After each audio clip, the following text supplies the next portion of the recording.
Pourquoi, en tant que thérapeute, suivre l'enseignement de l'école?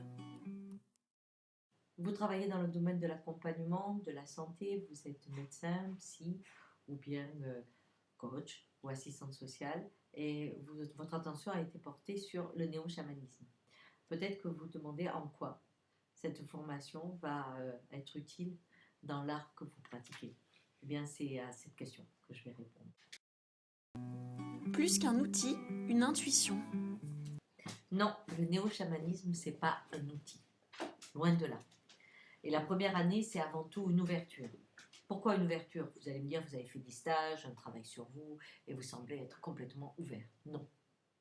Vous êtes sûrement beaucoup plus ouvert que la majorité des personnes, mais ce n'est pas de cette ouverture dont je vous parle.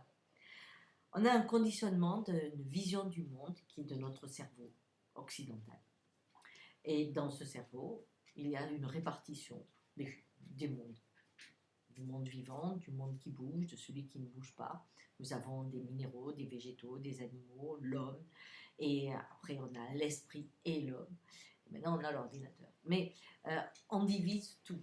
Ce qui fait que pour sortir d'une vision qui est conditionnée à ce point-là, c'est très difficile. Donc la première année, on ouvrira vos perceptions et on fera le chemin en sens inverse. On réunira l'ensemble de ce qui constitue l'univers et on essaiera de se connecter à cet ensemble pour avoir cette ouverture nécessaire pour voir le monde autrement et à être porteur de créativité et d'intuition pour un futur qui ne serait pas la destruction. Pourquoi cette formation va-t-elle être utile à votre pratique? À votre niveau, dans votre travail, qu'est-ce que ça vous amènera? Cette première année, elle unira vos connaissances. Souvent, quand on travaille dans une façon compartimentée, il y a toujours des questions dans lesquelles le thérapeute se trouve. Est-ce que je ne suis pas trop près? Est-ce que je ne projette pas? Est-ce que j'ai bien évalué? Etc. Puisqu'on divise aussi le patient.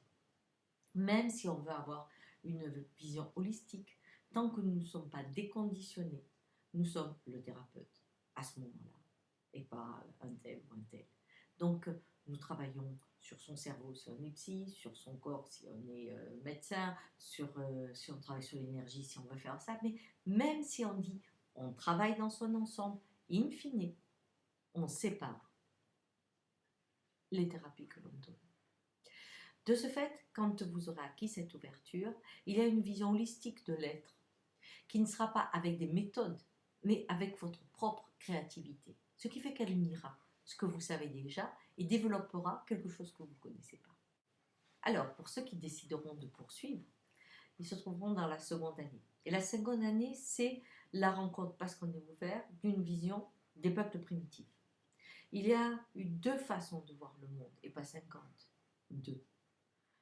La première, c'est les peuples sans État, contre l'État même, donc ils avaient quand même une conscience de ce que pouvait être l'État, et qui ont développé une vision de l'univers qui est une vision horizontale, en cercle, et leur exploration de l'univers s'est passée plutôt par la fusion, par l'intérieur du monde.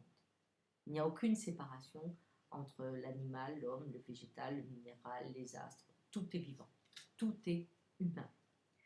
Et nous pourrons explorer ce monde-là parce qu'on aura l'ouverture et voir en quoi ça vous modifie au niveau de la perception du temps, de l'espace, de la mort et du rapport aux espèces, de votre place de l'homme et de la place du monde vivant dans son intégrité. Ça, c'est la deuxième année. Et dans cette deuxième année, nous travaillerons aussi à un moment, avec cette ouverture, le conditionnement dans lequel vous êtes, sans vous en rendre compte, c'est le propre même du conditionnement, inscrit, pour voir combien c'est différent le temps, l'espace, la mort et la place à travers le monde vivant. Ces deux connaissances, à un moment, fusionneront dans un travail néo-chamanique et vous permettront de toucher une troisième voie qui sera propre à chacun, mais dans tous les cas, qui ne sera ni ça ni ça.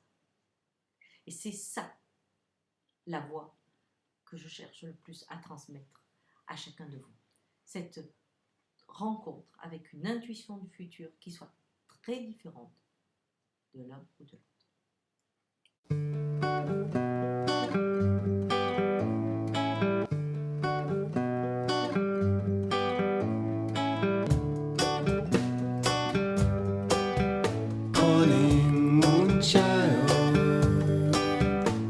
dancing